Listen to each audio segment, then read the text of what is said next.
Bullshit is the glue that binds us as a nation. Where would we be without our safe, familiar American bullshit? Land of the free, home of the brave, the American dream. All men are equal, justice is blind, the press is free, your vote counts.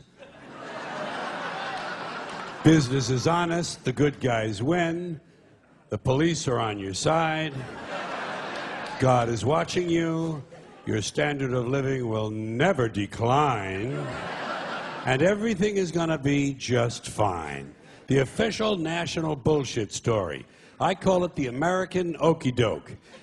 Every one of those items is provably untrue at one level or another, but we believe them because they're pounded into our heads from the time we're children. That's what they do with that kind of thing. Pounded into the heads of kids because they know that children are much too young to be able to muster an intellectual defense against a sophisticated idea like that. And they know that up to a certain age, children believe everything their parents tell them. And as a result, they never learn to question things. Nobody questions things in this country anymore. Nobody questions anything. Everybody's too fat and happy. Everybody's got a cell phone that'll make pancakes and rub their balls now, you know?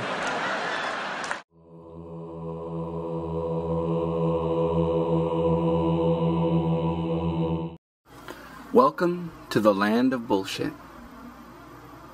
As George so eloquently put it, so many of these things are just rammed down our throats when we're young children, when we don't have the capacity or the faculties to critically examine the things that we're being told. We just swallow it, hook, line, and sinker. Santa Claus, well, goes down the chimney? Sure, okay. The Easter Bunny? All right, if you say so. Democracy, voting, all of this whole system is just fair, and if I just work hard enough and study hard enough, well, I could be just as rich and wealthy as Bill Gates or the Waltons or the DuPonts, right? Just layer upon layer of bullshit. And I'm not condescending to you. There's no doubt that the people who watch my videos, that you've seen through layer upon layer of this bullshit, one level or another. And up to this point, we've been focusing on democracy, and that series will continue. This is a short intermission. I'm asking you to pull your gaze back a little bit. Look at the wider spectrum, the levels of bullshit in this society, and consider the very real possibility that you haven't unraveled it all. I certainly haven't. And if you haven't unraveled it all, is it possible that your prejudices against democracy are part of this wonderful world of bullshit? That is, if you really think about the routine arguments that you give against democracy, the ones that you routinely hear, and I won't even repeat them here, the ones that just come up, right? Just like a knee-jerk reaction. Where'd you get those ideas? Was it through critical thought and really looking into the issue and reading a wide spectrum of ideas, looking back into history? Where are the origins of those ideas you have about democracy? Like so many other things.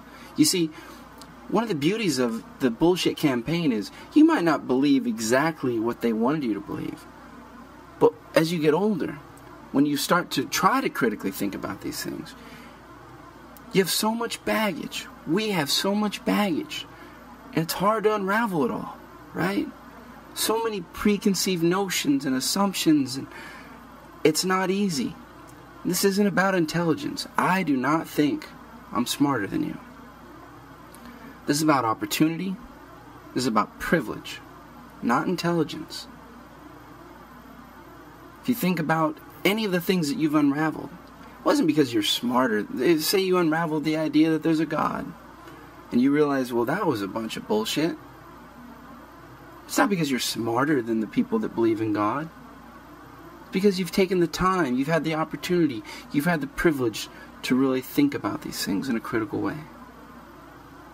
And you can think about any of the other things that you've unraveled, and it's wonderful and it's beautiful. And I'm challenging you right now, is that perhaps your prejudices about democracy aren't your own. that they are part of this immense, immeasurable bullshit that we're all living in. That we haven't unraveled it all, but we probably never will unravel it all. And that's okay. One of the beauties of being an anarchist is that I don't have to claim that I've unraveled it all. That's why we don't have blueprints. That's why Bakunin and Goldman and Malatesta and all the other wonderful anarchists didn't set out to create blueprints for the future society. Because they realize it's up to us to figure it out. That's democracy, you see? See, democracy, it's not about me winning. It's not about Buttigieg getting to decide for you. That's not what I want. I want you to win. I want you to decide what's best for you. That's democracy. And we'll get into the arguments in a minute. But step back a little from it. Step back from just democracy. What other things have you unraveled?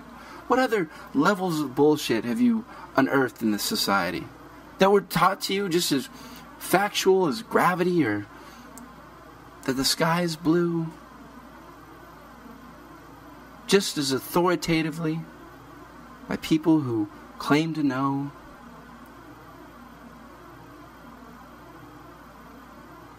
I'm just asking you to really think about this. And yeah, I'm spending a lot of time on it because I think it's important. And again, I don't win. You win. The people united will never be defeated. The people united will never be defeated.